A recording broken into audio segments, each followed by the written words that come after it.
Now, have you ever wondered how to paint curly fur using watercolours? Today I'm going to show you one of 3 techniques on how to do just that. So let's get them brushes wet and let's get started.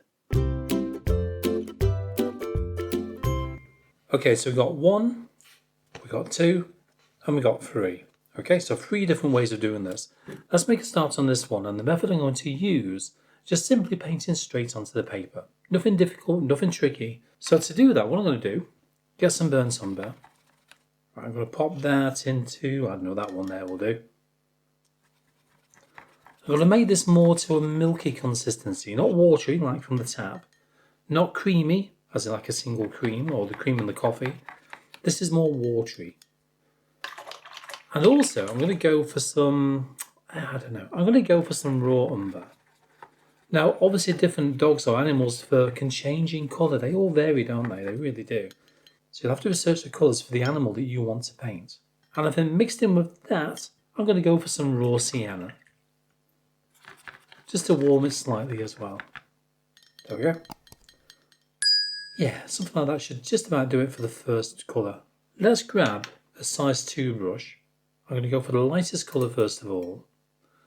I'm going to start to paint around some of those areas that we can see. Alright, so first of all, go over all of those lines you can see that I've already sketched out. And of course you can add as many extra lines in there as much as you want.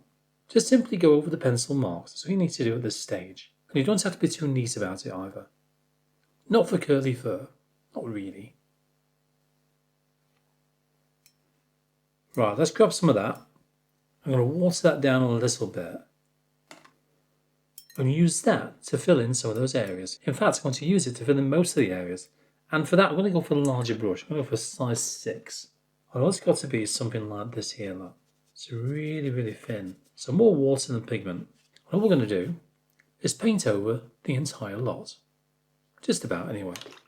If you think it's a little bit too rich, then take off a little bit of that colour with some water. Just by using a damp, clean brush. And this will dry that a little bit lighter as well. Remember, it doesn't have to be too neat either. Not at this stage. And once you've done that, give it a quick dry with a hairdryer. So what I'm going to do, let's start up here, shall we? It doesn't really matter, to be honest with you.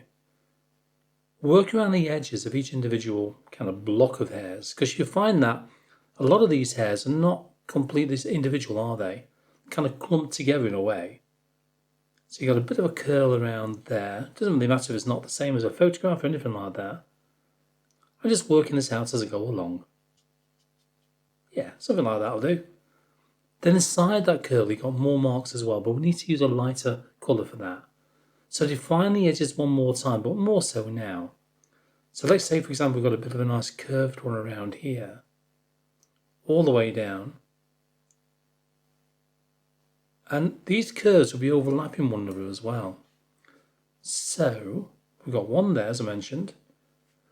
We've got one probably disappearing underneath that one. So you've got continuous underneath there. Then disappears underneath more below that.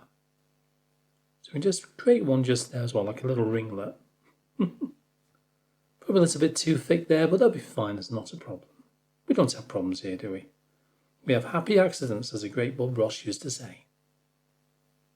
Then I think I'll put that one underneath that one, a different angle again. But as I mentioned, you've got to look at those angles. The angles are very, very important with this. And also the shape of the curve as well. What you need to do, create the main shapes first of all. Then we'll have other shapes behind the scenes, so behind all these.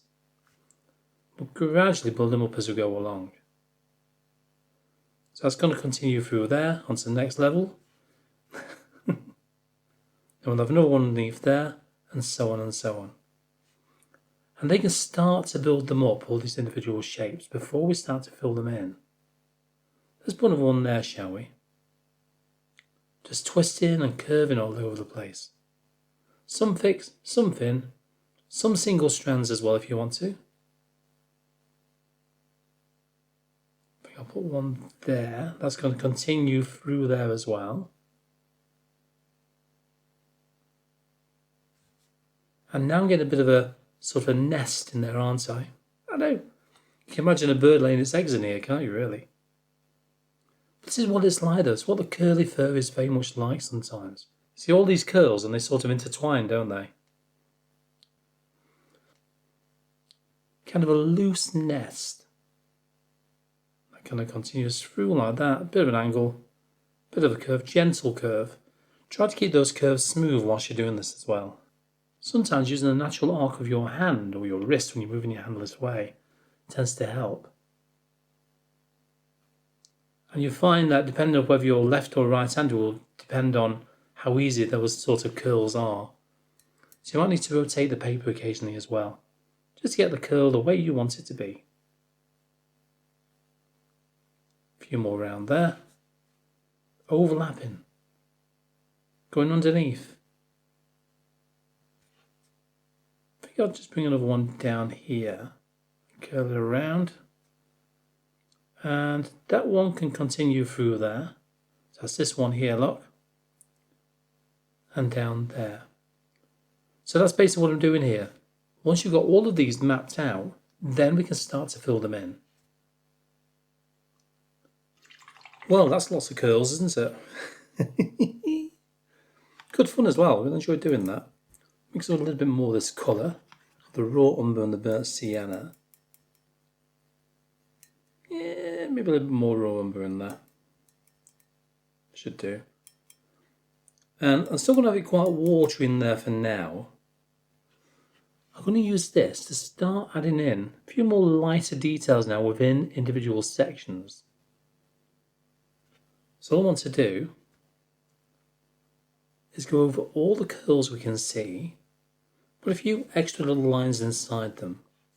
Don't completely fill them in though, leave some lighter areas in there.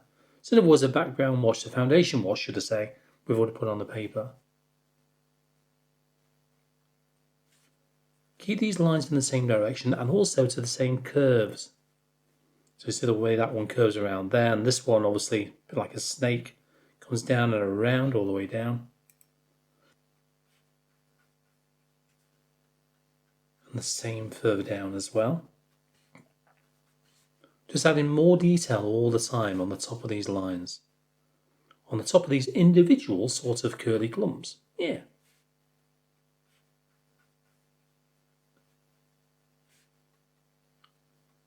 Just adding to the effects all the time. We've not got any depth there yet, but we're going to be doing that very shortly.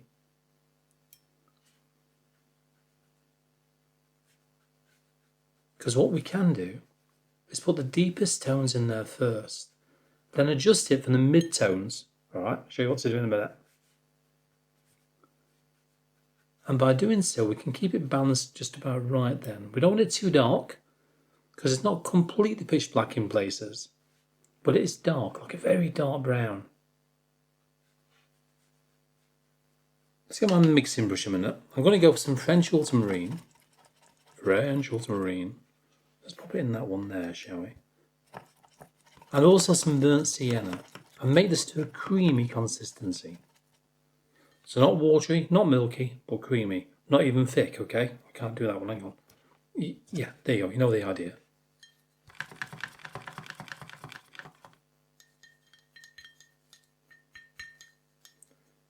You want this more on the brown side than the blue side.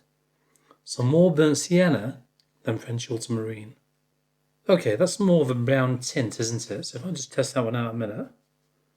There you go, a very dark brown. We can always darken it down a little bit more if need be. And remember, every time you add a layer of paint on the paper, once it's dry, you can add another layer over the top. Then that will get even darker. Okay, back to my size 2 brush. I'll start to add this in now for those darker areas. And all I do, I load it like that, give it a roll as you pull away from that mixing palette.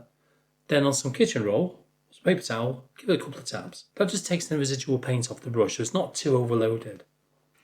And then we can make a start on some of those darker recesses we can see. Start to fill those in. But not too dark. So little gaps here and there. Not too many.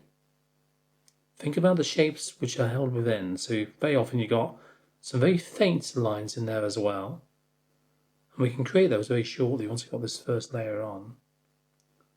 As I mentioned, we can add another layer of the same colour over the top. And we can leave little gaps here and there within those dark areas. I think I'll put a little tiny area down there as well. Just varying it really, just looking around thinking, I think I'll have a gap around there. Then that gap will sort of follow through. And we've got a hair just going through that, just there. So create it, think about it as you work through it. I think I'll have another hair. Now that hair, have a little division line there, that's going to continue through, like that. And then through to there.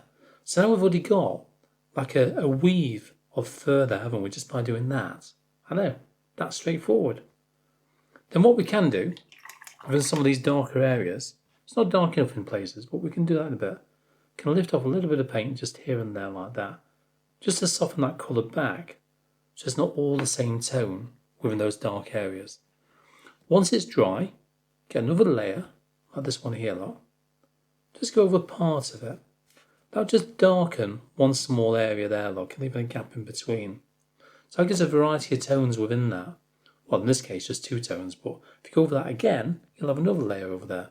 But just reduce where you put the darkest sections, okay? That's all I'm doing is I'm working around here, just adding small little marks here and there between all these very curly hairs. Right, as you can see, that's looking a bit more 3D now, isn't it? Starting to. Still not quite there yet. We still need some dark areas in there, not too many now though. And also, what we've got some of these dark areas, we need to blend them a little bit. So, what do I mean by that? Let's say, for example, this little big curly hair here, little big, we're going to dampen just one section there like that. Just dampen it. Come clean, water. Then squiggle tiny circles, that into there, the darker colours, get a bit more in there. So slightly darken there, then blend that into that bit of water we just put on there. Look. Then that looks as if it's going into the darker recessed area, doesn't it, by doing that. So now we've got to consider the shapes, not just the curve of it, but when it gets darker, as it kind of disappears towards the body. So that goes in there like that. So you've got to do that all the way around, but change the colour a little bit. Go for a little bit more of the burnt sienna-y colours, anything like that will be fine. But have a look at the colours that you've got and change them around. Again, it depends on the breed of the animal that you wish to paint. So worth noting. This is the way they tend to go. So we've got one hair coming over the top of this one, look. Just this one coming around this very snaky one. So I'm going to dampen the underside of that. Get some more dark colour. And use that, just tap it in. And that creates more of a shadow, which gives it the impression that this is definitely going underneath that one. See what I mean? So it gives you a little bit of a shadow there, a bit of a step. So different plane, different level. Allow it to blend. And you've got to do that throughout. So look around and ye shall see different areas like here. All these sections here, look, just dampen them down. Just blend it slightly like that. And then soften that out there. So again, that looks like it's now curling in towards the darker recessed areas. And maybe even add a little bit more colour as well. Make sure that some of this fur appears underneath. In other words, what you need to do, just very lightly soften it down and dullen it.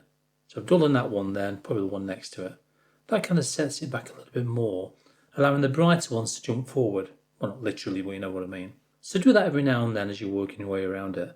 That'll give you more of a sort of depth to the fur as well. But obviously you can keep working on this as much as you want to, you really can. And really fine tune some of these curls. And even darken some of the areas and make them a little bit darker in places like that, though. But not everywhere. Don't completely fill it in. You need some slightly darker marks here and there. It's all about looking at the tonal values that you can see within that fur. So look for those light areas, the midtones, and obviously the darks. All depends on how detailed you want it to look. And also colourful as well. Now the next video will be how to paint fur with the addition of masking fluid. I'll see you there.